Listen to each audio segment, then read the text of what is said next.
पूजा, अय पूजा.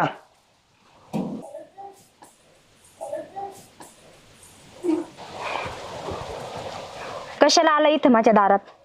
आम्हाला काही इज्जत बिज्जत आहे की नाही? मी तुला शेवटचं विचारायला आलोय, तू नांदाला येणार का नाही? अगं माझी काय चूक आहे ते तरी सांग. मला काही गरज वाटत नाही तुला सांगायची.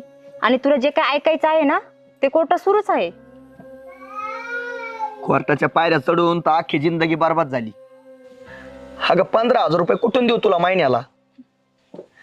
2 वर्ष झाले तू नांदायला पण यायना आणि सोडचिठ्ठी पण द्यायना. तुला सोडचिठ्ठी देऊन मला काय भेटणार आहे? आणि तुझ्याकडे आहे तरी काय? तुला सांगता येत नाही तुझ्या बापाला जमिनावर करून द्यायची? हे बघ, ते जोपर्यंत जिवंत आहे ना ती जमीन